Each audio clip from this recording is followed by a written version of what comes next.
Sợ nó trôi trượt xuống rồi mọi người ạ. Này không lấp xích còn nguy hiểm hơn nhé.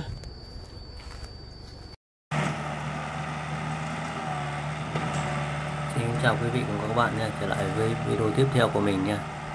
Đây mình lại chia sẻ với mọi người là máy tractor đi lên núi này.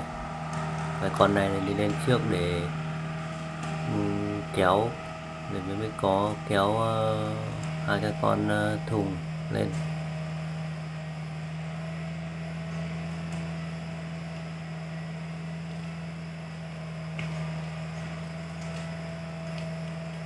Mấy tay thôn nát hết để cái đó nó có lông nắm món này á.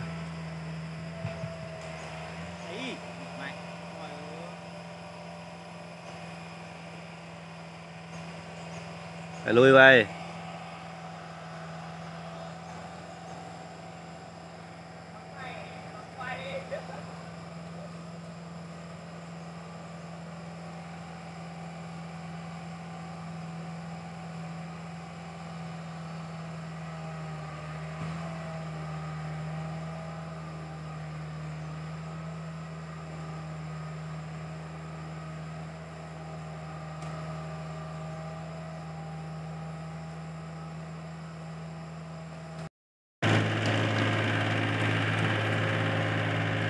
Giờ tiếp tục đến con này bò lên nhé, xem nó có lên được không.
Không lên rồi.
Ừ.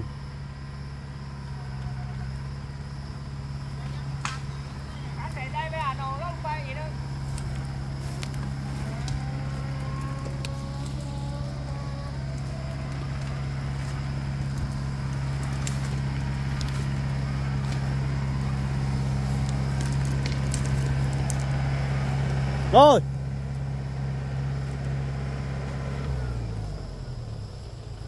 Wow.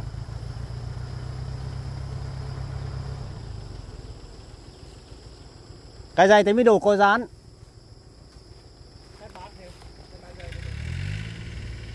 Nộ. ไปไหนมาอาจจะจุ่มใจก้อนเลยให้เปรี้ยวแทนหมู bỏ coi cứ vậy coi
Bay hay Phương? Hay là dưới này té lác luôn? mấy anh cần chầm lại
Bán tôi ai phải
Mấy hôm nay mưa quá nên là lên không được này, kéo nhau lên dốc. Nó cũng khá là dốc nha mọi người nhé. Hôm nay mưa nên là lên khó.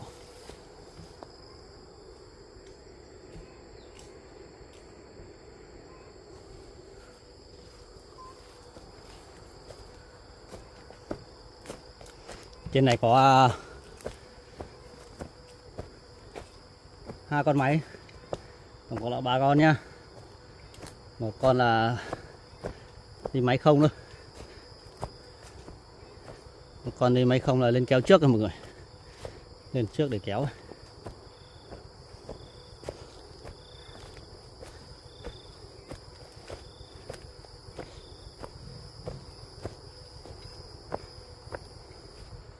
Đây.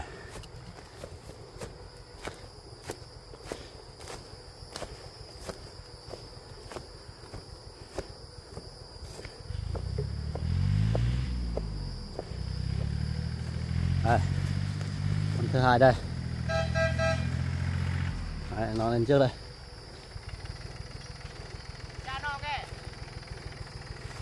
Bắt từ tàu chứ tiêu mua ạ.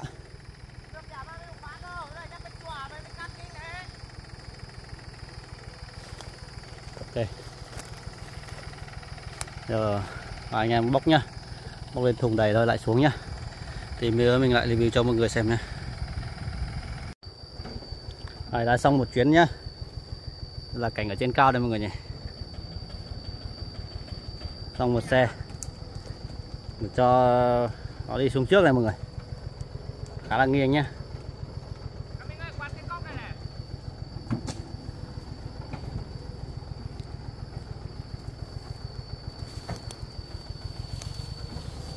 À,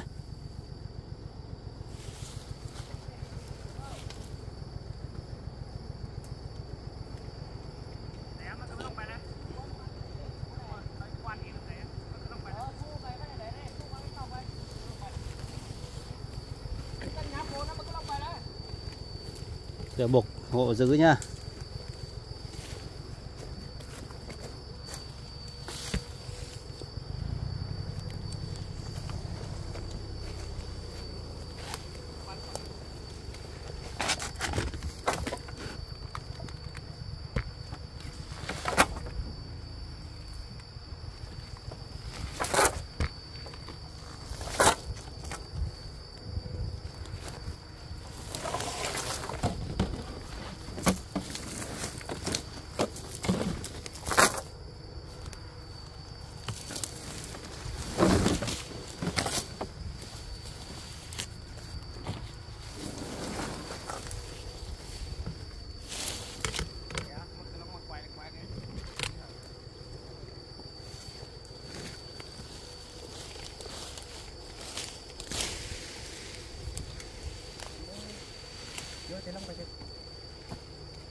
Ôi,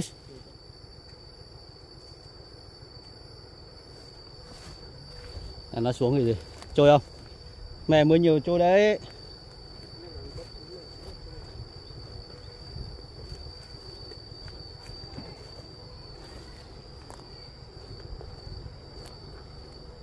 Sợ nó trôi trượt xuống rồi mọi người ạ.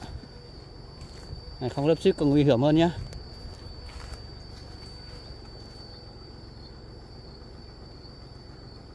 Không, tính ra qua đường này vẫn đỡ hơn. Số.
Sẽ nó vượt qua cái số đó mà, số nó muốn ấy.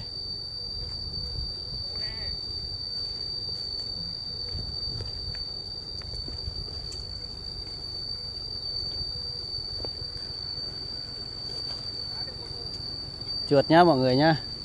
Không, qua đường này chắc vẫn đỡ hơn.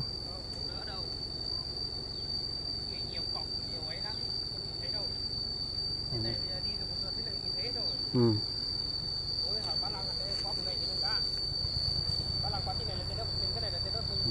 Thế này cặp ăn tê nhá anh hẳn.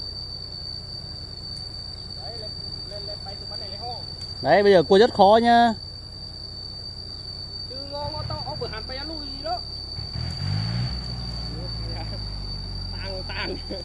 Nhưng mà đến kia thì bỏ số thùng thì lấy đầu kéo cho nó thẳng vẫn được. Ừ. Đấy. Không đi luôn à?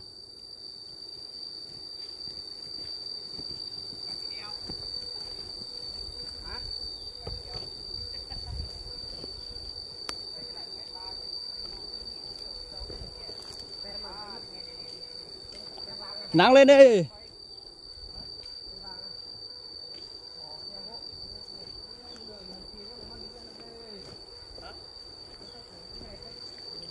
Xuống lên đường bằng là đỡ rồi nhá.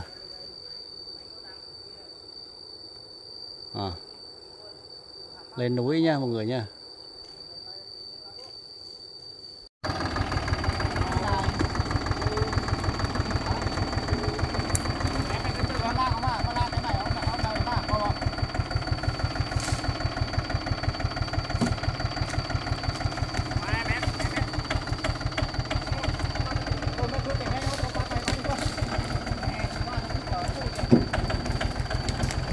Qua đây chờ tôi như Hà Nội. Rồi. Chạy lên khẩn mưa nữa này. Đi con này. Đi con này. Bỏ số thùng nha.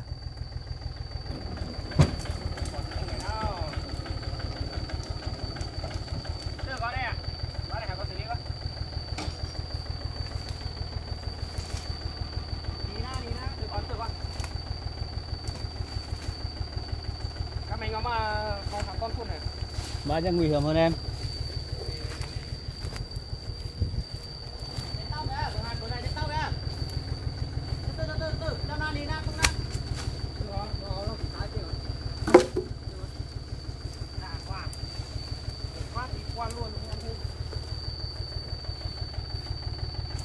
Có chứ cả Âu hẳn mà lòng đỡ hơn á. Quay con lại. Đấy. Thoải mái vượt.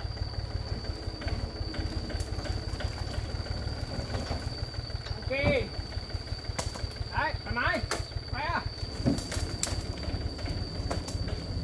Oh.